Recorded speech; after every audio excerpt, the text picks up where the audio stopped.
దేవుడు మనతో ఉన్నాడు. చెప్పండి బిగ్గరగా, దేవుడు మనతో ఉన్నాడు. ఆమేన్. ప్రైజ్. ఎంతమంది నమ్ముతున్నా దేవుడు మనతో ఉన్నాడని? హల్లెలూయా. నమ్మిన మీ అందరి జీవితాల్లో దేవుడు నిశ్చయముగా తోడయుండి ఆశీర్వదించునుగాక. ఆమేన్. Praise the lord. హల్లెలూయా. చాలా మంచిది ప్రియమైన దేవుని సంగమా. ఈ దినమున దేవుడు నిశ్చయముగా ఆయన బిడ్డలమైన మన జీవితాల్లో ఒక నూతనమైనటువంటి ఆ గొప్ప కృపను ఆయన బిడ్డలమైన మన జీవితాలు దేవుడు మనకు అనుగ్రహించున్నాడు. ఆమేన్. Praise the lord. ఈరోజు యేసైన దేవునిగా కలిగిన మీరు ధన్యులు. ఆమేన్. Praise the lord. ప్రపంచం ఏమనుకున్నా పక్కన పెట్టండి, నా మట్టుకది నేను చెప్పగలను, క్రీస్తును దేవునిగా కలిగిన మనందరము, క్రీస్తు రక్తములో కడగబడినటువంటి మనందరము ధన్యులము, మనందరము ఆశీర్వదించబడినటువంటి వారమై ఉన్నాం. ఆమేన్. Praise the lord. హల్లెలూయా. దేవుని నామానికి స్తుతి కలుగునుగాక. ఆమేన్. ఎందుకనగా మీకు గొప్ప మాట చెప్తాను. నిన్నటి దినాన ఒక సహోదరి కోసం ప్రార్థన చేస్తున్నాం ఫోన్లో. ఆమె వైజాగ్ దగ్గర, వేరొక ఊరు, వైజాగ్ దగ్గర నుంచి ఫోన్ చేశారు. ఇంకా దాదాపుగా 30 సంవత్సరాల నుంచి భయంకరమైన వేదన ఆమె అనుభవిస్తుంది. భయంకరమైన వేదన. సో ఒకటి కాదు, రెండు కాదు, భయంకరమైన శ్రమను ఆమె అనుభవిస్తుంది. ఎన్నో చోట్లకి తిరిగారు, ఎన్నెన్నో హాస్పిటల్కి వెళ్ళారు. ఆమెకున్న వ్యాధి ఏంటో ఏ డాక్టర్ కూడా కనుక్కోలేకపోయాడు. ఆమెకున్న వ్యాధి ఏంటన్నది ఎన్ని టెస్టులు చేసినా ఎక్కడ కూడా ఫైండ్ అవుట్ అవ్వలేదు. ప్రియమైన దేవుని సంగమా, అయితే ఆమె పడుతున్న వేదన మాత్రము నరక యాతన అనుభవిస్తుంది. చాలా భయంకరమైన స్థితి ఆమెది. దాదాపుగా కొన్ని సంవత్సరాల నుంచి రక్తస్రావం చేత వేధింపబడుతున్నది. భయంకరమైన నిద్ర పట్టదు ఆమెకి. భయంకరమైన పీడకలలు, భయంకరమైన పరిస్థితుల మధ్య ఆమె కొట్టిమిట్టాడుతున్న పరిస్థితుల్లో ఆమె చాలా రోజుల నుంచి ఫోన్ చేస్తుంది. కానీ నిన్న ఆమెతో మాట్లాడడానికి టైం దొరికింది. నిన్న మాట్లాడుతున్నాను చెప్తున్నా, అయ్యా నేను చచ్చిపోతానేమో, బహుశా నేను చచ్చిపోతానేమో, నేను ఎలాగైనా చనిపోవాలనిపిస్తుంది, నా పరిస్థితి చాలా ఘోరంగా ఉంది అయ్యగారు, ఒకసారి ప్రార్థన చేయమంటే ఆమె కోసం ప్రార్థన చేయడం ప్రారంభించాను. ప్రార్థించుతున్నటువంటి 2 నిమిషాల్లోనే ఆమెలో పనిచేస్తున్నటువంటి భయంకరమైనటువంటి లూసిఫర్ స్పిరిట్, అది లూసిఫర్, సైతాన్ యొక్క స్పిరిట్ బయటకు వచ్చి అది గట్టిగా నవ్వుతూ అంటుంది, ఇదిగో చాలామంది చూశాను, చాలామంది చేశారు ప్రార్థన, కానీ ఎవరి వలన కూడా ఈమెకు విడుదల కలగలేదు అంటూ గట్టిగా అరుస్తుంది. అయితే దేవుడి నామం పేరట ఆమె కోసం ప్రార్థించడం ప్రారంభించినప్పుడు ఆమెతో ఆ యొక్క దురాత్మతో ఒక మాట చెప్పడం ప్రారంభించారు. ఏంటంటే యేసు రక్తమే జయం. ఆమేన్. Praise the Lord. ఏంటి? యేసు రక్తము జయం అని. ఎప్పుడైతే యేసు రక్తము జయం అని చెప్పి ఈ మాట పలుకుతున్నానో అది చెప్తుంది నాతో, ఈ మాట పలకొద్దు, ఈ మాట అనొద్దు అంటుంది. నేను అన్నాను, దేవుడు నాకు ఇచ్చిన అధికారం ఇది, నువ్వు అనాలి, యేసు రక్తమే జయం నువ్వు చెప్పాలంటే చెప్పిన మాట నేను చెప్పలేను. ఎందుకంటే ఆ మాట నేను పలికితే నేను అదే రక్తముతో కాల్చబడిపోతాను. Praise the Lord. ఆమేన్. నాకు ఇప్పుడు అర్థమైంది తెలుసా, గమనించండి, యేసయ్య రక్తము అగ్ని వంటిది. ఆమేన్. Praise the lord. హల్లెలూయా. దేవుని పరిశుద్ధ నామానికి స్తుతి కలుగునుగాక. సో యేసు రక్తమే చేయమని పలుకుతున్నగా చెప్పిన మాట ఇప్పటి నుంచి కాదు, 30 సంవత్సరాల నుంచి వీరి నాన్నగారిని చంపేస్తాను, వీళ్ళ అమ్మని చంపేస్తాను, వీళ్ళ అత్తని చంపేస్తాను, ఇదిగో వీరి భర్తకి భయంకరమైనటువంటి క్యాన్సర్ వ్యాధి పెట్టాను, భయంకరంగా చంపేస్తున్నాను, ఇది నా పని. ఏం చేస్తున్నావు, ఎక్కడి నుంచి వచ్చావంటే చెప్తుంది, పాతాళంలో నుంచి నేను వచ్చాను అని చెప్తూ అది అంటున్న మాట నిశ్చయం. కొద్దిసేపు అయ్యేప్పటికే ప్రార్థన చేస్తుంది, ఇంకా చాలా విషయాలు చెప్తూ వచ్చింది. దేవుని రాకడ అతి సమీపమైపోయింది కనుక మా సైన్యం అంతా ఈ భూమి మీద పనిచేస్తున్నారు.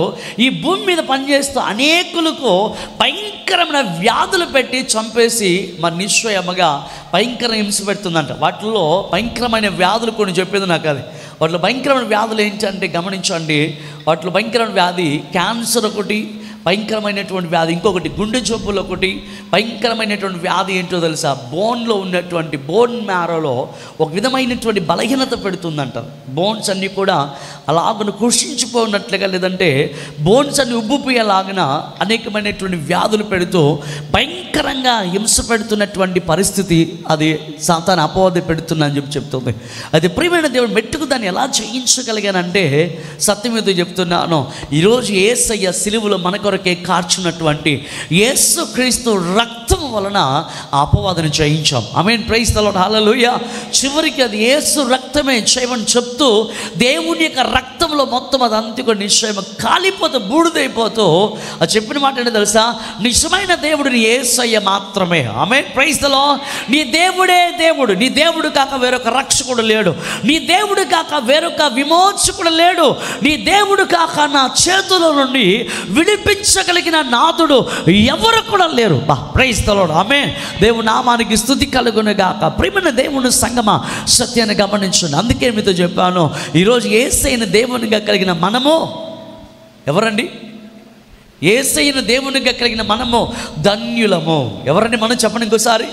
ధన్యులము. హల్లెలూయా. మనందరము దేవుడు ధన్యకరమైన వానిగా, ధన్యులుగా దేవుడు మనందరం మార్చాడు. సో కాబట్టి సత్యాన్ని గమనించండి. దేవుని వాక్యము సెలవిస్తుంది. ఈరోజు మనందరికీ బాగా తెలుసు, యేసయ్యను సిలువ వేయబడినటువంటి దినము. ఆల్రెడీ 7 మాటలు అందరూ సిలువలో యేసయ్య పలికినటువంటి పరిశుద్ధమైనటువంటి ఆ యొక్క నిశ్చయముగా ఆ మాటలన్నీ కూడా మనం విన్నాం. ఆ మాటలన్నీ కూడా ఆల్రెడీ సంఘం నుంచి ఒక్కొక్కరు లేచి ఒక్కొక్క మాటల గురించి వివరించారని చెప్పి నేను మీ సేవకులు మరి నిశ్చయముగా జెఫ్రీ ద్వారా నేను విన్నాను. అది ప్రియమైన దేవుని సత్యాన్ని గమనించండి. యేసయ్య సిలువలో పలికిన ప్రతి మాట, 7 మాటలు చాలా స్పష్టమైనవి, చాలా పరిశుద్ధమైనవి, చాలా ఆశీర్వాదకరమైనవి. గమనించండి, 7 మాటలు ఎందుకండి? 7 మాటలు ఎందుకు పలికాడంటే 6 రోజులు దేవుడు సృష్టి చేశాడు, 7వ రోజు దేవుడు ఏం చేశాడు? విశ్రమించాడు. కనుకే 7వ మాటకి ఏమి రాయబడుతుందో తెలుసా? నా ఆత్మను నీకు అప్పగించుచున్నాను తండ్రి అని యేసయ్య ఆత్మను తండ్రికి అప్పగించుకున్నాడు. ప్రియమైన దేవుని మీద సత్యాన్ని గమనిద్దాం. సో నిశ్చయముగా 7 మాటల్లో 3 మాటలు తండ్రితో మాట్లాడినట్టుగా మనం చూస్తాం. తండ్రితో మాట్లాడతాడు. యేసుప్రభువు వారు సిలువలో పలికిన మొట్టమొదటి మాట ఏంటంటే, తండ్రి వీరేమి చేయించున్నారు, వీరు ఎరుగున కనుక వీరిని క్షమించమన్నాడు. దేవుడు సిలువలో పలికిన ఈ మాట వలనే ఈరోజు మనందరం కూడా క్షమించబడుతున్న క్షమాపణ. ఆమేన్, ప్రైజ్ ది లార్డ్. యేసు ప్రభువుని హింసిస్తున్నటువంటి వారందరినీ అనేక మంది, నీవు నిజమైన దేవుని కుమారుడవైతే ఈ సిలువ నుంచి బయటికి రా, అప్పుడు మేము నమ్ముతాము నిన్ను, అప్పుడు మేము ఆశ్రయిస్తామని చెప్పి అనేక మంది అంటూ ఉన్నారు. కానీ గమనించండి, యేసు ప్రభు వారు సిలువ మరణం పొందటానికి ఈ లోకానికి వచ్చాడండి. ఆమేన్, ప్రైజ్ ది లార్డ్. యేసయ్య చనిపోవడానికి లోకంలో మన కొరకే జన్మించాడు. యేసయ్య మన కొరకే సాక్రిఫైస్ అవ్వడానికి, మన కొరకే బలియాగమైపోవడానికి యేసయ్య ఈ లోకానికి దిగి వచ్చారు. ఆమేన్, ప్రైజ్ ది లార్డ్, హల్లెలూయా.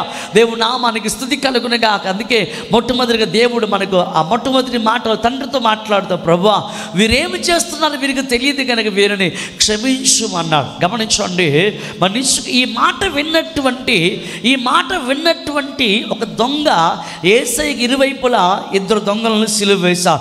యేసయ్య పొందినటువంటి భయంకరమైన శ్రమ ఈ దొంగలు పొందలేదు, కానీ వీరిని సిలువ వేశారు. గమనించండి, ఒక దొంగ ఏమంటున్నాడు తెలుసా? అయ్యా, నువ్వు నిజమైన దేవుని కుమారుడు అయితే నిన్ను నువ్వు రక్షించుకొని మమ్మల్ని కూడా రక్షించవచ్చు కదా అని చెప్పి ఒక వ్యక్తి అంటున్నాడు.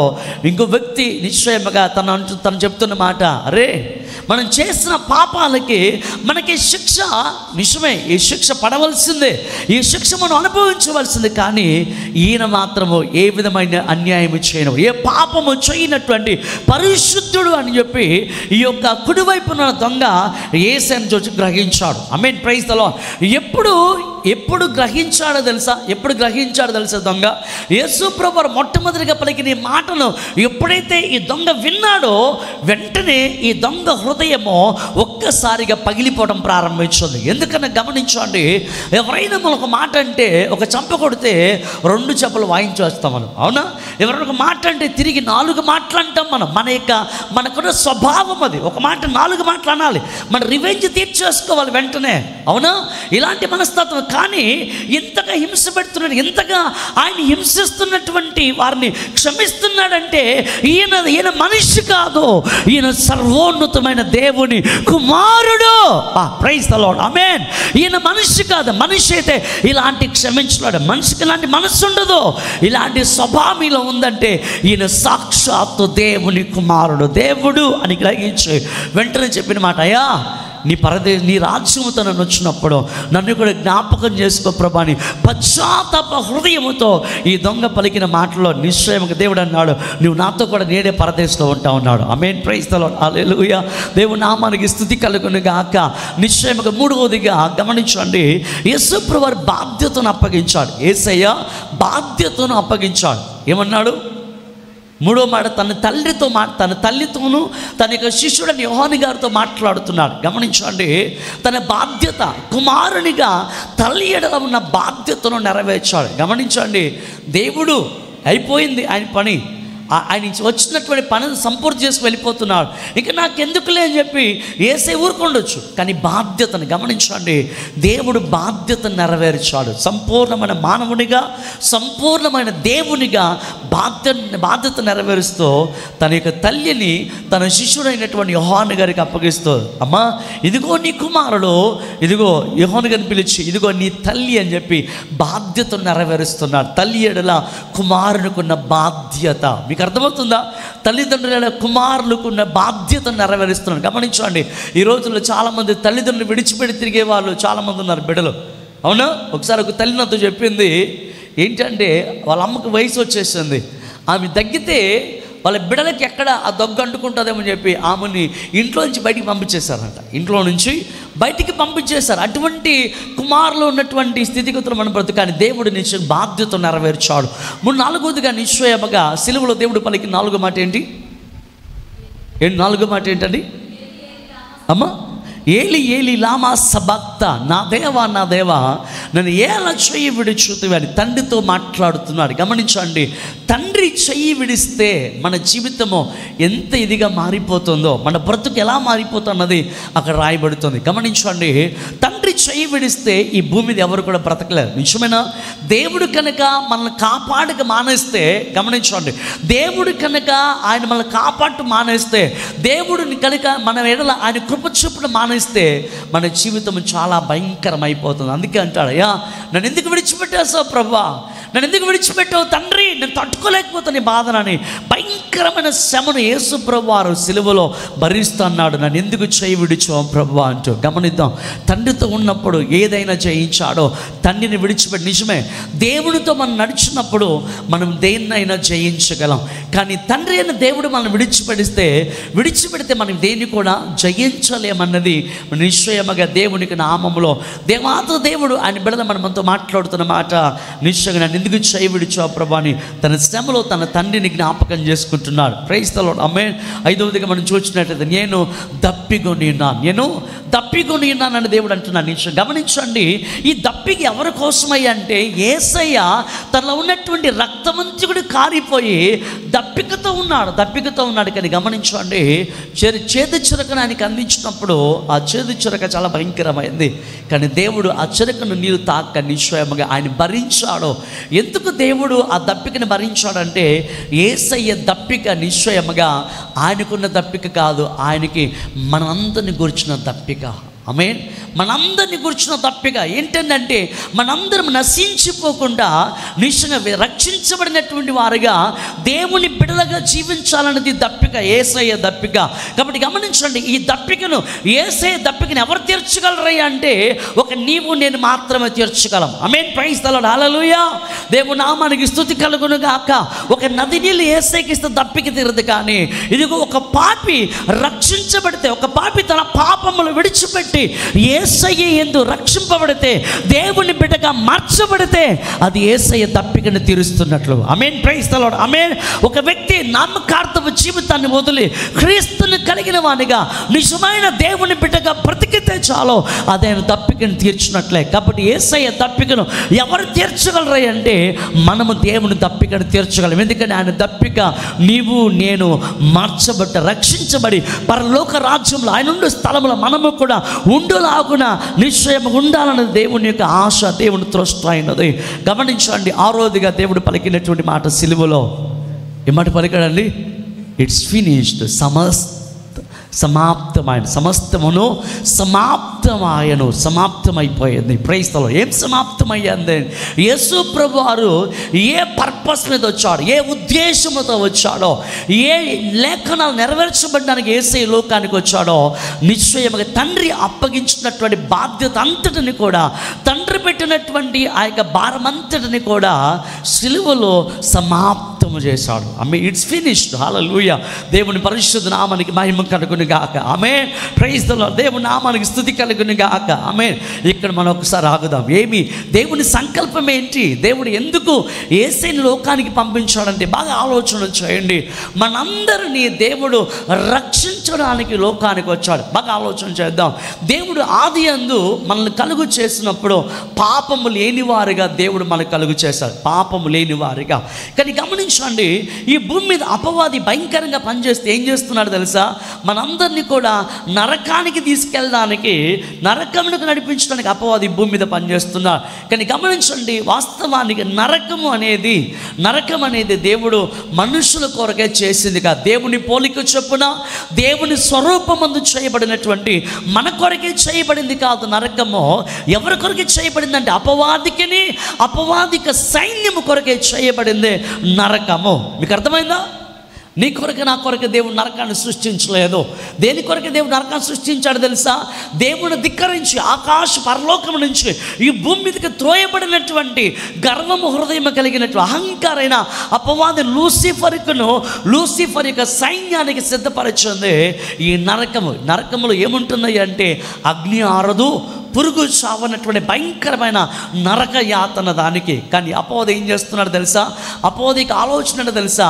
నిశ్చయముగా యేసు ప్రభువు ఎలాగైతే ఆయన ఉండే స్థలంలో మనం ఉండాలని ఆశపడుతున్నాడో, అపవాది కూడా వాడు వెళ్ళే స్థలానికి, యేసయ్యను నమ్మనటువంటి, యేసయ్యను విశ్వాసం వచ్చినటువంటి అనేకులు కూడా వాడు వెళ్ళే స్థలానికి తీసుకెళ్లాలని పనిచేస్తున్నాడు అపవాది. అందుకే ఆ దేవుడు ఆది యందు ఆదాము వలన దేవుడు కలుగు చేశాడు.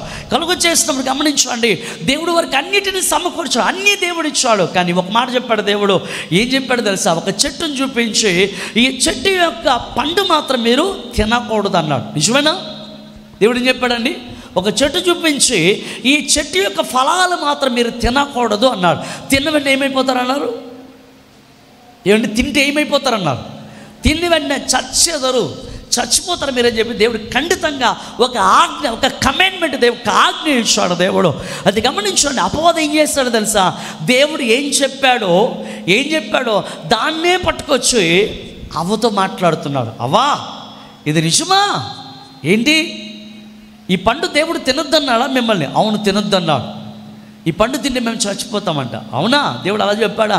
నీ దేవునికి అన్నీ తెలుసు. అపవాదం చెప్పాడు, నీ దేవునికి అన్నీ తెలుసు, అంతా తెలుసు. కానీ ఈ పండు తింటే మీరు చావరు, దేవతల వలె మారిపోతారు. ఎలా మారుతారండి?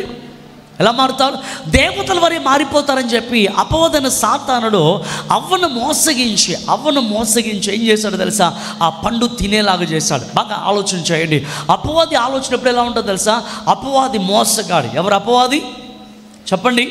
అపవాది ఎవరండి? అపవాది మోసగాడు. సో మోసగించడానికి చూస్తాడు. ఎప్పుడు వాక్యం, కొద్దిమంది ఉంటారు వాక్యంలో నుంచి చూపించి మోసగిస్తూ ఉంటారు చాలామంది. అపవాది కూడా వాక్యం ద్వారా చూపించి అవ్వను మోసగించాడు. ఎప్పుడైతే పండు తిన్నారో, పండు తిన్న వెంటనే వీరు ఏమయ్యారు తెలుసా? పాపాత్ములుగా మార్చబడ్డారు. అర్థమైందా? వీళ్ళకి ఇప్పుడు పాపం ఎంటర్ అయింది. ఏం ఎంటర్ అయిందండి? చెప్పండి, ఏం ఎంటర్ అయింది? ఆదాములోకి పాపం ఎంటర్ అయింది. ఇప్పుడు వినండి బాగా. పాపం వల్ల వచ్చే జీతం ఏంటి? మరణము. అర్థమైంది? పాపంలో జీతం ఏంటి? మరణం. ఏ మరణమై అంటే అందరికి కలిగేటువంటి నార్మల్ మరణం కాదు, అందరికి వస్తుంది ఈ మరణం. అది కానీ రెండవ మరణము. ఏ మరణం అండి? ఏ మరణం? రెండవ నరకం అనేటువంటి రెండవ మరణం ఉంది. ఈ మరణము అర్థమైందా? ఇప్పుడు పాపం వల్ల వచ్చే మరణము. వీరు ఇప్పుడు మరణానికి పాత్రులయ్యారు. ఎప్పుడు పాపం చేశారో, ఎప్పుడు దేవునికి అయిష్టమైన అతిక్రమ క్రియలు చేశారో, వెంటనే ఆజ్ఞ అతిక్రమించి ఇప్పుడు వాళ్ళు పాపం చేశారు. దానివల్ల మరణం వారి జీవితంలో ఎంటర్ అయింది.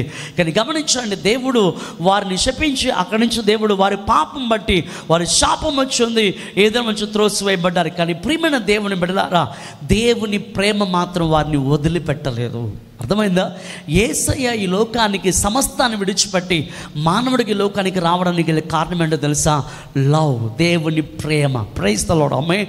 దేవుని ప్రేమ. దేవుడు మనల్ని విడిచిపెట్టలేదు కాబట్టి దేవుడు మనల్ని ఎంతగానో ప్రేమించాడు కనుక మనందరినీ ఎక్కడి నుంచి తప్పించడం దేవుడు వచ్చాడో తెలుసా? మరణము నుంచి తప్పించడానికి. మీకు ఇప్పుడు అర్థమైందా? ఎక్కడి నుంచి తప్పించడానికి? మరణము నుంచి, నరకం అనేటువంటి రెండవ మరణము నుంచి నిన్ను విడిపించడానికి యేసు ప్రభువు మన కొరకే మరణం భరించాల్సి వచ్చింది. ఆయన మన కొరకే చనిపోవాల్సి వచ్చింది.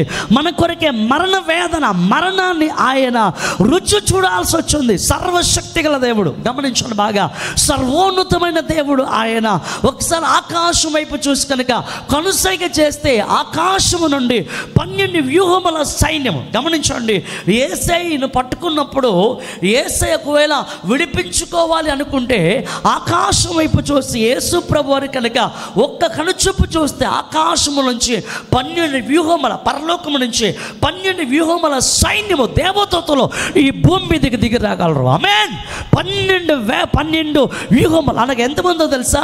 ఒక వ్యూహం అనగా 6,000 మంది యోధులు. 6,000 మంది అంటే 6 × 12 72,000 మంది. 72,000 దేవుని దూతలు ఈ భూమి దిగి దిగి వచ్చి భూమిని మొత్తం సర్వనాశనం చేసేయగలరు. అర్థమైందా? ఒక్క దూత, ఒక కత్తివాతకే 185,000 మందిని చంపగలరా అంటే మీకు అర్థమవుతుందా? నీ దేవుడు ఎందుకు ఇంతగా సిలువ మరణాన్ని దేవుడు భరించాడో? ఆయన చేతగాని వాడిగా భరించాడా? ఆయనను జయించలేని వాడిగా భరించాడని కాదు కాదు కాదు ఆయన సమస్తము శాసించుటకు అధికారము కలిగిన దేవుడు. ఆమేన్. ఆకాశం వైపు చూస్తే 72,000 మంది దేవుని దూతలు భూమి దిగి రాగలరు. కానీ యేసు ప్రభువారు అలా చేయలేదు. అర్థమైందా? యేసయ్య ఆకాశం వైపు చూడలేదు, కానీ యేసయ్య మనందరి వైపు చూచాడు. మనందరి వైపు, మనందరి జీవితాల వైపు చూచాడు. మనందరి బ్రతుకుల వైపు చూచాడు. మనందరికి నలిగిన హృదయాన్ని చూచాడు. మనందరి యొక్క భారభరితమైన హృదయాన్ని దేవుడు చూచాడు. మనందరి యొక్క బానిస బ్రతుకును దేవుడు చూచాడు.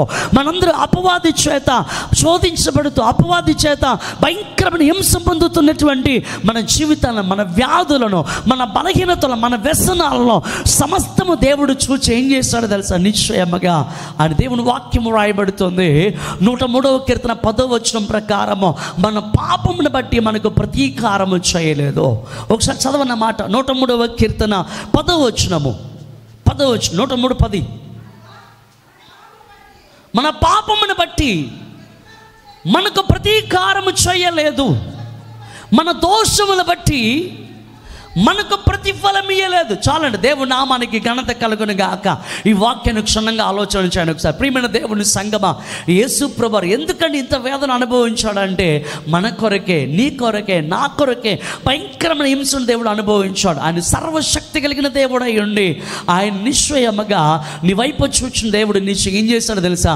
నీ పాపములు ఆయన కనిపించినప్పుడు నీ పాపములన్నీ కూడా నీకు శిక్ష విధించమని, నీకు శిక్ష విధించమని కోరుతున్నాయి. కానీ యేసు ప్రభువు ఏం చేశారు తెలుసా?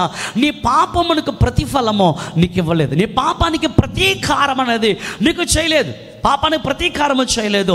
మన దోషములను బట్టి దేవుడు మనకు ప్రతిఫలాన్ని ఇవ్వలేదు. మన దోషాలను బట్టి దేవుడు మనకు ప్రతిఫలం ఇవ్వకుండా మన పాపముల యొక్క ప్రతీకారమును, మన దోషముల యొక్క ప్రతిఫలమును యేసు ప్రభువారు ఆయన తలపైన వేసుకున్నాడు. మీకు అర్థమైందా? ఆయన తలపై వేసుకు. ఎందుకండి దేవుడు స్వరూపమైనను సొగసైన లేని వానిగా మారిపోయాడో? ఎందుకు మొత్తబడిన వానిగా మారిపోయాడో? ఆయన 10,000లో అతి కాంక్షణీయుడు. 1,000,000 సూర్యకాంతుల కన్నా ప్రకాశించే దేవుడు. Praise the Lord. ఆమేన్. 1,000,000 సూర్యకాంతుల కన్నా ప్రకాశించేవాడు. ఒక్క సూర్యకాంతినే మనం ఒక్క నిమిషం కూడా, కొన్ని సెకండ్లో ఆ కాంతి వైపు చూచి ఇలా కళ్ళు తెరిస్తే మన కళ్ళేమి కనిపిస్తాయండి? సూర్యుని వైపు చూస్తే ఒక్క నిమిషంలో చూస్తే కనబడతా, మీకు ఏమి కనిపించో. ఈ ఒక్క సూర్యునికి ఇలా ఉంటే 1,000,000 సూర్య కాంతులు మించినటువంటి కాంతిమయుడు నీ దేవుడిని యేసయ్య. 1,000,000 సూర్యులు మించిన కాంతిమయుడు. కానీ ఎందుకండి దేవుడు స్వరూపమైన సొగసైన లేనివానిగా ఎందుకు మొత్తబడ్డాడు? కారణం ఏంటో తెలుసా? మనమే కారణము. మన పాపములో మనం చేసినటువంటి భయంకరమైన అబద్ధాలు, మనం చేసిన భయంకర పాపములు, మనం చేసిన పనికి మాలినటువంటి అనేకమైన దోషములకు శిక్ష శిక్ష నీ తండ్రి, నీ సృష్టికర్త, నిన్ను ప్రేమించిన నీ తండ్రి అయిన దేవుడు నిశ్చయంగా సమస్తాన్ని కూడా భరించాలి. అందుకే ఆ పాపములని, సర్వ మానవుల యొక్క పాపములన్నీ కూడా ఆయనపై మోపబడ్డాయి కనుక కోటి సూర్యకాంతలు మించిన దేవుడు స్వరూపమైనను సొగసైన లేని వాడిగా మారిపోయాడు. ప్రైజ్ ది లార్డ్, హల్లెలూయా. ఎంత దినాత దినము దేవుని యొక్క నిశ్చయముగా ఆయన యొక్క సిలువ యాగమంటే గమనించండి. ఆయన కొడుతూ ఉన్నప్పుడు ఒక్కొక్క కొరడాకి నిశ్చయముగా ఇలా ఉంటే చేపల పట్టే ముళ్ళు ఎలా ఉంటుందో ఈ ముళ్ళు లాంటివి ఉంటాయి కొరడాలకి. దాదాపుగా 24 కొరడా, 24 లింక్స్ ఉంటుంది. ఒక్కొక్కటి కూడా ఇలా ఉంటుంది. ఒక్క కొరడాతో కొడుతూ ఉంటే అవి మాంసానికి ఇలా చిక్కుకొని ఇలా మాంసాన్ని పీక్కొని లాక్కొస్తున్నాయి బయటికి. అర్థమవుతుందా?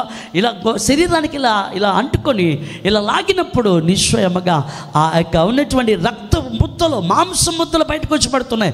రక్తము చిందించబడుతుంది. భయంకరమైన వేదన యేసయ్య అనుభవిస్తున్నాడు అక్కడ. ఎందుకొరకే దేవుడు అనుభవిస్తున్నాడు, ఎందుకొరకే బాధను దేవుడు భరిస్తున్నాడు తెలుసా? నీ కొరకు. ఆమేన్, ప్రైజ్ ది లార్డ్. ఆయన శరీరం అండి, ఆయన శరీరము దున్నబడిన భూమి ఎలా అయితే మారిపోయిందో, మాంసం లేదండి ఆయన యొక్క వీపుకి, మాంసం లేదు. ఏముందో తెలుసా? అన్ని ఎముకలు కనబడుతున్నాయి బయటకు, ఎముకలు కనబడుతున్నాయి, మాంసం లేదు. మీరు అనుకుంటారేమో మాంసం ఉందని, మాంసం లేదు. ఒక్క కొరడా 49 కానీ 39 కొరడా దెబ్బలు కొట్టినప్పుడు ఒక్క కొరడా దెబ్బకి మాంసం అంతా పీల్చుకుంటూ వస్తుంటే అక్కడ ఎముకలు తప్ప వేరేది కనిపించట్లేదు. భయంకరం లోపల ఉన్నటువంటి శరీరంలో ఉన్న రక్తమంతా కూడా కింద ఒలికించబడుతుంది. గమనించండి, మనకు కొంచెం రక్తం పోగానే ఏమవుతుందండి? కొంచెం రక్తం పోగానే నీరసం వచ్చేస్తుంది. నిజమేనా? ఒక బాటిల్ రక్తం పోయింది అనుకోండి, లేదు 2 బాటిల్ తీసేసరికి మన యొక్క శరీరంలో నుంచి నీరసం వచ్చేస్తుంది. ఏమి అర్థం కాదు, అవునా? యేసు ప్రభు ఆయన శరీరం ఉన్న రక్తం అంతటిని కూడా మన కొరకే చిందించినటువంటి దేవుడుగా ఉన్నాడు. కారణం ఏంటో తెలుసా? ఆయన మీద మనందరి పాపములు మోయబడ్డాయి. మనందరి పాపములన్నీ కూడా ఆయన పైన నిశ్చయముగా మొత్తబడ్డాయి. కనుక దేవుడు భయంకరమైన శ్రమను సిలువలో భరించాడు. ప్రియమైన దేవుని బిడ్డలారా, ఆయన ఇంకేం భరించాడు అంటే దేని వాక్యం సెలవిస్తుంది. గమనించండి ఒకసారి మనం చదువుకుని యెషయా గ్రంథము 53వ అధ్యాయము, యెషయా గ్రంథం 53వ అధ్యాయము 4వ వచనం మొదలు ఒకసారి చదవండి. నిశ్చయముగా మన రోగములు భరించను, మన వ్యసనములు వహించను, ఆయనను మొత్తబడిన వానిగాను, దేవుని వలన బాధింపబడిన వానిగాను, శ్రమనందుని వానిగాను మనమతనే చిత్తమే.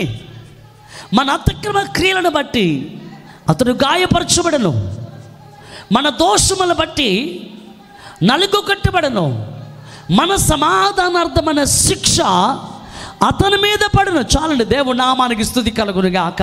బాగా ఆలోచన చేయండి. అందుకే చాలామంది యొక్క జీవితాలు అనుకుంటూ ఉంటారు, సిలువను గురించిన వార్త నశించిపోతున్న వారికి ఎలా ఉందో తెలుసా? వెర్రితనంగా ఉందండి. 1 కొరింథీ రాసిన పత్రిక 1వ అధ్యాయము 18వ వచనం రాయబడుతుంది, సిలువను కూర్చున్న వార్త అనేక మందికి వెర్రితనంగా కనిపిస్తుంది నశించిపోతున్న వారికి. కానీ రక్షించబడాలి అనుకునే వారికి, రక్షించబడుతున్న మనకైతే దేవుని శక్తి అయి ఉన్నది. ఆమేన్, ప్రైజ్ ది లార్డ్. ఎందుకు దేవుని శక్తి అయి ఉన్నది అంటే గమనించండి, యేసు ప్రభువు సిలువలో మన పాపములు మాత్రమే కాదు భరించింది, మన రోగాలను కూడా భరించాడు. మీకు అర్థమైందా? మన రోగాల్ని యేసు ప్రభువు సిలువలో భరించాడు. మన రోగాలు ఈరోజు మనం అనుభవిస్తున్న ప్రతి రోగాన్ని సిలువలో ఆల్రెడీ దేవుడు భరించాడు. ఈరోజు ఎందుకు యేసయ్య నామములో ప్రార్థన చేస్తే రోగాలు వెళ్ళిపోతున్నాయి? ఎందుకు అనేకమైన వ్యాధులు, అనేకమైన భయంకరమైనటువంటి బలహీనతలు వెడలిపోతున్నాయి? కారణం ఏంటో తెలుసా? అది దేవుని సేవకులో ఉన్న బలము కాదు, అది సిలువలో ఉన్న బలము. ఆమేన్, హల్లెలూయా. దేవుని సేవకులో ఉన్న గొప్పతనము కాదు, సిలువలో ఉన్న గొప్పతనము, సిలువలో ఉన్న శక్తి. ఆ శక్తిని బట్టే భయంకరమైన వ్యాధులు సైతం కరిగిపోతున్నాయి, భయంకరమైన వ్యాధులు విడలేకపోతున్నాయి, మరణము నుంచి విడిపించబడుతున్నారు అనేక మంది. ప్రియమైన దేవుని సంగమా, కారణం ఏంటో తెలుసా? యేసయ్య సిలువలో మన రోగాల్ని భరించాడు. ఆమేన్. ఈరోజు నీకు తెలియక చాలాసార్లు రోగాన్ని అనుభవిస్తున్న వారిగా ఉన్నాం. కానీ యేసయ్య అంటాడు, నీ కొరకు సిలువలో నేను ఆల్రెడీ నీ రోగాన్ని భరించాను. మన రోగాలన్నీ దేవుడు భరించాడు. ఎందుకు భరించాడు తెలుసా? నీవు రోగగ్రస్తుడిగా బ్రతకడం దేవుని దేవునికి ఇష్టం లేదు. నీవు రోగ పీడితుడిగా బ్రతకడం దేవునికి ఇష్టం లేదు. రోగము చేత నలిగిపోవడం దేవునికి ఇష్టం లేదు. భయంకరమైన వేదన పడుతూ బ్రతకడం దేవునికి ఇష్టం లేదు. ఎందుకంటే ఆయన స్వస్థపరచువాడు. ఆమేన్. నీ దేవుడు స్వస్థపరచువాడు. అందుకే దేవుడు అంటాడు, ఆయన పొందిన గాయముల ద్వారా మనకు స్వస్థత కలుగుతున్నది. ఆమేన్. ఆయన గాయపరచబడి మన గాయాలను మాన్పాడు మన దేవుడు. Praise the lord. హల్లెలూయా. ఆయన గాయపరచబడి మన గాయాలు మాన్పాడు, మన బ్రతుకుని మార్చాడు. అందుకే అంటాడు, నీ రోగమును దేవుని దగ్గరికి వచ్చినప్పుడు అంట, మన రోగాలు, మన వేదన, మన సమస్యలన్నీ కూడా మన చింత యావత్తు నా మీద వేయుడు అన్నాడు దేవుడు. మీకు అర్థమైందా? నా చింత, మీ చింత యావత్తు నా మీద వేయుడు అన్నాడు. కానీ మనము మన చింత దేవునికి అప్పగించట్లేదు, మనమే ఆ చింతలను పడి వెళ్ళిపోతున్నాం. నీ చింత యావత్తు నీ దేవునికి అప్పగించిన ఎడల నీ చింతలో ఉన్న ప్రతి స్థితి నుంచి, ప్రతి రోగం నుంచి, ప్రతి వ్యాధి నుంచి, ప్రతి బలహీనతలో నుంచి, ప్రతి ఆర్థికమైన సమస్యల నుంచి, ప్రతి సమస్యల నుంచి నీ దేవుడిని విడిపించడానికి, నీ దేవుడిని రక్షించడానికి సమర్థుడు ఆయన. ఆమేన్. సిలువలో శక్తి ఉంది. ఆయన సమర్థత కలిగిన దేవుడు. అందుకే అన్నాడు దేవుడు, మన రోగాలు భరించాడు, మన వ్యసనాలు వహించాడు. మన వ్యసనములు, మన ఏ అలవాట్ల చేత, ఏ విధమైనటువంటి పాడుబుద్ధుల చేత నిశ్చయంగా బ్రతికామో, మన వ్యసనాలన్నిటి యొక్క ప్రతిఫలాన్ని యేసు ప్రభువు సిలువలో భరించాడు. కనుక గమనించండి, నువ్వు ఏ వ్యసనాన్నైనా సరే జయించలేకపోతున్నట్లయితే నీ దేవుని దగ్గరికి వచ్చి, ప్రభువా నాకు ఒక అలవాటు ఉంది, నాకు ఒక వ్యసనం ఉంది, ఈ వ్యసనాన్ని అనేక సార్లు మానాలనుకుంటున్నాను కానీ మానలేకపోతున్నానయ్యా, నా అలవాటును మానుకునేలాగా, నా వ్యసనం నుంచి నాకు విడుదల కలుగుచ్చాయి ప్రభు అని నువ్వు దేవుడిని అడిగితే, సిలువలో ఉన్న శక్తిని బట్టి నీ దేవుడు నీ వ్యసనాన్ని జయించడానికి ఆయన నీకు శక్తిని ఇస్తాడు. ఆమేన్. Praise the Lord. నీ వ్యసనాన్ని జయించడానికి, నీ యొక్క వ్యసనం నుంచి, నీ అలవాట్ల నుంచి విడుదల పొందుకోవడానికి, నీ బలహీనత నుంచి విమోచించబడ్డానికి నీ దేవుడు, నీ యేసయ్య నీకు శక్తినిచ్చే దేవుడిగా ఉన్నాడు. ఆమేన్. Praise the lord. హల్లెలూయా. దేవుని నామానికి ఘనత కలుగును గాక. మన రోగాలు భరించాడు సిలువలో దేవుడు, మన వ్యసనాలు భరించాడు సిలువలో దేవుడు. ఇదిగో ఆయన గాయపరచబడి మన గాయాలు మాన్పాడు. మనం పొందవలసినటువంటి సమాధానార్థమైన శిక్ష మనకు మారుగా దేవుడు సిలువలో భరించినట్టుగా దేవుని వాక్యము సెలవిస్తుంది. Amen. Praise the lord. Hallelujah. అందుకే దేని వాక్యము సెలవిస్తున్న మాట, సిలువను గురించిన వార్త అంట రక్షించబడుతున్న మనకు, చెప్పండి ఏంటండి? సిలువను గురించిన వార్త రక్షించబడుతున్న మనకు. ముందున్న వాళ్ళు ఎవరు చెప్పట్లేదు. అలసిపోయారమ్మా. నేను ఉదయాన్నే వేరే మీటింగ్ చూసుకుని అక్కడ నుంచి కంగారు డ్రైవ్ చేసుకుంటూ ఇక్కడికి వచ్చా. మెంటల్ టెన్షన్ పక్క మైండ్లో ఎప్పుడెప్పుడు త్వరగా వెళ్ళాలి, కారు ఏమైపోయినా పర్లేదు, త్వరగా వెళ్ళిపోవాలి నేను మైండ్ సెట్తో వచ్చాను ఇక్కడికి. నేను అలసిపోలేదు. మీరు అలసిపోయారా? చెప్పండి ఒకసారి. అలసిపోయారా? Praise the Lord. ఒకసారి దేవుని నామమును స్తుతిద్దాం గట్టిగా. హల్లెలూయా. యేసు రక్తమే జయం. చెప్పండి గట్టిగా. బలం వస్తుందండి, బలం వస్తుంది లోపలికి. యేసు రక్తమే జయం. యేసు రక్తమే జయం. యేసు రక్తమే జయం. Praise the lord. హల్లెలూయా. దేవుని నామానికి ఘనత కలుగును గాక. మీకు అర్థమైందా? సిలువను గురించిన వార్త నశించిన వారికి వెర్రితనమేమో, కానీ రక్షించబడుతున్న నీకు మాత్రము దేవుని శక్తి. Praise the Lord. ఆమేన్. సిలువ ద్వారా దేవుడు మనకు శక్తినిచ్చాడు. ఆ శక్తి ఏంటంటే, నీ రోగము నుంచి విడిపించబడుతున్నావు, నీకు కలిగిన బలహీనత నుంచి విడిపించబడుతున్నావు, నీకు కలిగిన వ్యసనాల నుంచి విడిపించబడుతున్నావు. ప్రియమైన దేవుని బిడ్డలారా, సిలువను గురించిన వార్త ద్వారా దేవుడు సిలువలో ఏమిచ్చాడండి మనకనగా బాగా ఆలోచన చేయండి. సిలువలో దేవుడు నిశ్చయముగా ఆయన రక్తమును కార్చి, యేసయ్య రక్తాన్ని కార్చి మనతో రక్త నిబంధన చేశాడు దేవుడు. రక్త నిబంధన. ఏ నిబంధన అండి? రక్త నిబంధన. అందుకే మీరు రాత్రి కాల్సిన బల్ల తీసుకుంటారేమో బహుశా. బల్ల తీసుకున్నప్పుడు కమ్యూనియన్ సర్వీస్, ప్రభురాత్రి భోజనం తీసుకున్నప్పుడు అక్కడ మాట అంటారు. ఏంటో తెలుసా? యేసయ్య యొక్క రక్తాన్ని ఇచ్చేటప్పుడు, ఇది మీ కొరకే చిందించబడుతున్నటువంటి క్రీస్తు రక్తము, క్రీస్తు రక్తం వలన క్రొత్త నిబంధన అంట. ఒకసారి వాక్యం ఒకసారి చదువుకున్నాం చూడండి. ఇది మొదటి కొరింథీయులకు రాసిన పత్రిక 11వ అధ్యాయము 25వ వచనం ఒకసారి చదవండి. 11:25 త్వరగా అమ్మా. ఆ ప్రకారమే భోజనం అనే పిమ్మట ఆ పాత్రను ఎత్తుకొని, ఆయన పాత్రను ఎత్తుకొని, ఈ పాత్ర నా రక్తం వలనైన క్రొత్త నిబంధన. అర్థం చెప్పండి, నిబంధన. అందరు చెప్పండి ఒకసారి, అందరు చెప్పండి, నిబంధన. ఇది చాలా ప్రాముఖ్యమైనది. ఈ నిబంధన కనుక ఈరోజు మనకు లేకపోతే మనకు పాపక్షమాపణ లేదంటే, సత్యం చెప్తున్నా. ఈ నిబంధన కనుక మనకు లేకపోయినట్లయితే పరలోక రాజ్యానికి మనకి ఏమాత్రము కూడా అర్హులము కాలేము. యేసు ప్రభు వారు నిశ్చయముగా ఆయన పరిశుద్ధ రక్తమును చిందించి, ఆయన పరిశుద్ధ రక్తము ద్వారా మన ప్రతి పాపముల దేవుడు, మన ప్రతి శాపాన్ని కొట్టివేసి, ఆయన పరిశుద్ధ రక్తము ద్వారా దేవుడు మనందరినీ నీతిమంతులుగా మార్చి మనతో ఒక నిబంధన చేశాడు. నిబంధన లేదా ప్రామిస్, కవెనెంట్ అంటారు బైబిల్లో. నిబంధనకు చాలా గొప్ప విలువ ఉంది, చాలా గొప్ప విలువ ఉంది. యేసయ్యే మనతో నిబంధన చేశాడు. ఆ నిబంధన ఏంటో తెలుసా? నిశ్చయముగా మనందరము యేసయ్య యొక్క రక్తము యొక్క నిబంధన ద్వారా నీతిమంతులుగా తీర్చబడుతున్నాం. యేసుక్రీస్తు యొక్క రక్త నిబంధన ద్వారా మనందరము నిశ్చయముగా విడిపించబడుతున్నాం. యేసుక్రీస్తు యొక్క రక్త నిబంధన ద్వారా మనందరము నిశ్చయముగా పరిశుద్ధులుగా మార్చబడుతున్నాం. యేసు యొక్క రక్త నిబంధన ద్వారా మన యొక్క శాపము, మన పితరుల దోషము, మన ప్రతి విధమైన అపవాది శోధనలన్నీ కూడా యేసు నామములో కొట్టివేయబడుతున్నాయి. ఆమేన్, హల్లెలూయా, హల్లెలూయా. మన పితరులు అనేక మంది నిశ్చయముగా మన రక్తాన్ని అమ్మేశారు. కానీ ప్రియమైన దేవుని బిడలారా, అందుకే కొందరి యొక్క రక్తములో వంశపారంపర్యంగా కొన్ని వ్యాధులు వస్తూ ఉంటాయి. వ్యాధులు వస్తూ ఉంటాయి. వాళ్ళ ముందున్న తాతగారికి హార్ట్ అటాక్ ఉంటుంది, ఆ తర్వాత ఉన్న వారికి హార్ట్ అటాక్, ఆ తర్వాత జనరేషన్ టు జనరేషన్స్ అన్నీ కూడా కొన్ని వ్యాధులు అలాగ సంక్రమిస్తూ ఉంటాయి. దీన్ని ఏమంటారు తెలుసా? బ్లడ్ కర్స్ అంటారు, రక్తపు యొక్క శాపం అంటారు. ఇది రక్తంలో ఉంది. కాబట్టి రక్తం ఎంత ప్రాముఖ్యమైందంటే, నీకు జ్వరం ఎలా తెలుస్తుంది మనకు జ్వరం వచ్చిందని? ఒళ్ళు వేడెక్కిపోతే జ్వరం వచ్చిందని అంటారు, అవునా? కానీ హాస్పిటల్కి వెళ్తే ఏం చేస్తారు చెప్పండి? ఏం చేస్తారు హాస్పిటల్కి వెళ్తే? ఏం చేస్తారు జఫ్రీ? ఏం చేస్తారు హాస్పిటల్కి వెళ్తే? చెప్పండి, ఏం చేస్తారు? Blood test. నువ్వు కిడ్నీ బలహీనత వచ్చిన బ్లడ్ టెస్ట్ చేస్తారు, నువ్వు తలనొప్పి వచ్చిందన్న బ్లడ్ టెస్ట్ చేస్తారు, నీ శరీరంలో ఏ వ్యాధి వచ్చినా ఏం చేస్తారు? బ్లడ్ టెస్టులు చేస్తారు, బ్లడ్ లాగేస్తారు, బ్లడ్ టెస్టులు చేస్తారు.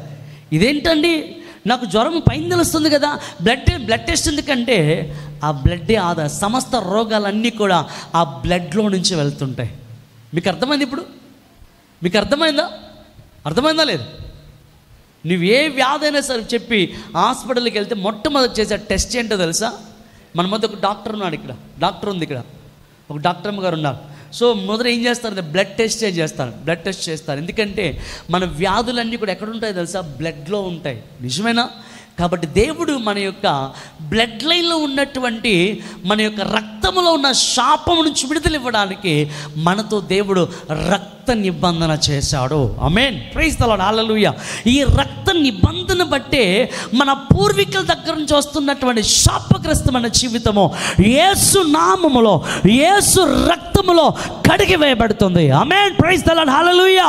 యేసు రక్తము ద్వారా నిశ్చయముగా అది బ్రేక్ చేయబడుతుంది. ఆ కర్స్ అనేది బ్రేక్ అవుతుంది. అందుకే యేసు రక్తములో శక్తి ఉంది. ఆమేన్, చెప్పండి గట్టిగా ఒకసారి, గట్టిగా చెప్పలు కూడా దేవుడు నా మనకి కనపడదాం. ఒక్కసారి కొన్ని నిమిషాలు ఓపికగా విందాం గట్టిగా. యేసు రక్తంలో శక్తి ఉంది. యేసయ్య రక్తము నీ రక్తములో కలిసినప్పుడు నీ రక్తములో ఉన్న ప్రతి పాప శాపములన్నీ కూడా యేసు నామములో లయపరచబడుతూ ఉన్నాయి. ఆమేన్. అందుకే యేసు ప్రభు అన్నారు, ఇది నా రక్తం వలనైన క్రొత్త నిబంధన. రక్తం అంటే ప్రాణము. ఒకటి రక్తము భూమిలో నుంచి దేవుడితో మాట్లాడింది. ఎవరి రక్తము చెప్పండి? ఎవరి రక్తం అండి? హేబెలు రక్తము ఈ భూమిలో నుంచి దేవునికి మొరపెట్టి, దేవుని ప్రార్థన చేస్తాయా, నాన్న నన్ను అన్యాయంగా చంపేశాడని చెప్పి రక్తం మొరపెట్టింది. రక్తానికి మొరపెట్టేటువంటి శక్తి ఉంటుంది. అందుకే క్రీస్తు రక్తము నేటికి కూడా మనందరి కొరకే మొరపెడుతుంది. మీకు అర్థమైందా? క్రీస్తు సజీవుడైన దేవుని రక్తము నేటికి కూడా ఈ రోజుకొని మనందరి కొరకే దేవునికి మొరపెడుతోంది. అయ్యా, వారు పాపం చేసే క్షమించు. నా వైపు చూచి మనం అనేక సార్లు పడిపోతున్నాం, అనేక సార్లు దేవునికి దూరస్తులం అవుతున్నాం, అనేక సార్లు మరలా దేవునికి దూరం అయిపోయి పాపంలో పడిపోతున్నాం, మరలా లెగిస్తున్నాం. ఇన్నిసార్లు లెగిస్తున్నాం. ఎందుకు నీకు క్షమాపణ వస్తుందో తెలుసా? క్రీస్తు రక్తము, సజీవమైన యేసు రక్తము ప్రతి దినము దేవునికి మొరపెడతాయా. వారి కోసమే నేను రక్తం కార్చాను కదా, వారి కోసమే నేను నా వీపంతో దున్నపడిపోయింది కదా, వారి కోసమే ఇంత శ్రమను అనుభవించాను కదా. అయ్యా, వారిని క్షమించము. నా రక్తాన్ని చూసి క్షమించు. ఇదిగో నా గాయాలు చూసి వారిని క్షమించు. నేను నీ కొరకు త్యాజించినటువంటి ఆ సాక్రిఫైస్ని బట్టి వారిని క్షమించు ప్రభు అని రక్తము ప్రతిరోజు మనందరి కొరకే మొరపెడతా ఉంది. సత్యం చెప్తున్నాను మీతో. అందుకే మనం ఎన్నిసార్లు పడిపోయి దేవుని దగ్గరికి వచ్చినా మనము క్షమించబడుతున్నామంటే ఇదే కారణము. మీకు అర్థమైంది? ఇప్పుడు రక్తం యొక్క ప్రాముఖ్యత అర్థమైందా? యేసయ్య రక్తము నేటికి కూడా మనందరి కొరకు ప్రార్థన చేస్తుంది. కనుక మనకు నేటికి పాపక్షమాపణ దొరుకుతుంది, నేటికి మనకు రక్షణ దొరుకుతుంది, నేటికి మనకు విడుదల దొరుకుతుంది. కాబట్టి సత్యాన్ని గమనించండి. అందుకే ఆయన మనతో రక్త నిబంధన చేశాడు. ఆయన యొక్క చివరి రక్తపుట్టు వరకు కార్చి పరిశుద్ధమైన దేవుడి రక్తము ద్వారా మన యొక్క రక్తములో ఉన్నటువంటి శాపము కొట్టువేయబడుతుంది, వ్యాధులు కొట్టువేయబడుతున్నాయి, ప్రతి విధమైన పాపపు ఇష్టమైన క్రియలు కొట్టువేయబడుతున్నాయి. పరిశుద్ధమైన రక్తముగా మన రక్తము మార్చబడుచున్నది. Praise the Lord. ఆమేన్. రక్త నిబంధన. అందరూ చెప్పండి, రక్త నిబంధన. చెప్పండి ఇంకోసారి అందరూ. రక్త నిబంధన, బ్లడ్ కవెనెంట్ అంట. Power of blood covenant, power of blood covenant. అది పవర్ ఉంది. ఈ కవెనెంట్ శక్తి కలిగిన కవెనెంట్ అండి. ఈ కవెనెంట్ గురించి మాట్లాడితే అపవాది, సాతాను సైన్యము గడ గడ గడ గడ గడ గడ వణికేస్తారు. కారణం ఏంటో తెలుసా? శక్తి, పవర్. ఆ పవర్ ఉంటుంది బ్లడ్లో. మానవుని రక్తం కాదు, సజీవుడైన సర్వోన్నతుని యొక్క క్రీస్తు రక్తము పరిశుద్ధమైనది, నిష్కలంకమైనది, అమూల్యమైనటువంటి క్రీస్తు రక్తము నీటికి మన కొరకు మొరపెడుతుంది. ఈ క్రొత్త నిబంధనలు మనం ఉన్నాము కాబట్టి దేవుని క్షమాపణ మనకి రోజు దొరుకుతుంది, దేవుని స్వస్థత దొరుకుతుంది. ప్రియమైన దేవుని రక్త నిబంధన చాలా ప్రాముఖ్యమైనది. చివరగా గమనించండి, యేసయ్య నిశ్చయముగా మన కొరకే శ్రమనుంది, మన కొరకే సమస్త బాధను భరించి అపవాది యొక్క అధికారమును నీపై నుంచి దేవుడు కొట్టివేశాడు. మీకు అర్థమైందా? మనందరం పాపులం, మనందరం మీద పాపం ఉంది. పాపానికి జనకుడెవరు? పాపమునికి జనకుడెవరండి? అపవాది. కాబట్టి నీలో పాపం ఉంటే ఆ పాపం బట్టి అపవాది ఏం చేస్తున్నాడు? ఎక్కడికి వచ్చి నువ్వు హల్లెలూయా స్తోత్రం అని చెప్పినా నీ లోపల పాపం మాత్రం విడిచిపెట్టలేదంటే బయటికి వెళ్తే అపవాది వచ్చి నీ మీద కూర్చుంటాడు. చాలాసార్లు చాలామంది చెప్తాయా, చర్చికి వస్తే బాగుంది బ్రదర్, ఇంటికి వెళ్ళగానే మరలా మామూలే అండి చెప్తారు కొంతమంది. అవునా? చర్చికి వచ్చిన బాగుంటుంది బ్రదర్, ఇంటికి వెళ్ళగానే మరలా తిరిగి బాధ, మరలా శ్రమ, ఏదో పొగొట్టుకున్నట్టుగా ఉంటుంది బ్రదర్, నెమ్మది ఉండదు బ్రదర్, ఆరోగ్యం ఉండదు బ్రదర్. కారణం ఏంటో తెలుసా? గమనించండి. నీ లోపల పాపం ఉంది. ఇక్కడ పాపానికి తావులేదు కాబట్టి అపవాది పనిచేయడు. మరలా బయటికి వెళ్ళిపోగానే అపవాది వచ్చి లోపలికి పైన కూర్చుంటున్నా. సో గమనించండి, ఈరోజు దేవునితో మాట్లాడుతున్న మాట, పాపమును జనకుడు ఎవరు? అపవాది అని సాతానుడు. సో కనుకే దేవునితో మాట్లాడుతున్న మాట, నీలో పాపం ఉంది కనుక ఆ పాపం బట్టి అపవాది పనిచేస్తున్నాడు. కానీ యేసు ప్రభువు వారు నిశ్చయం ఈరోజు నీ మీద అపవాదికి అధికారం లేకుండానట్లుగా, అపవాదికి నీ మీద అధికారం లేకుండానట్లుగా దేవుడు ఏం చేసి అపవాది యొక్క అధికారం అంతటిని యేసయ్య సిలువలో అణగద్రొక్కాడు. ఆమేన్. సాతాను యొక్క అధికారము, అపవాది యొక్క అధికారము, గట్టిగా చెప్పండి, ఈరోజు నా మీద ఉన్న అపవాది అధికారము సిలువలో అణగద్రొక్కబడిందని చెప్పండి గట్టిగా.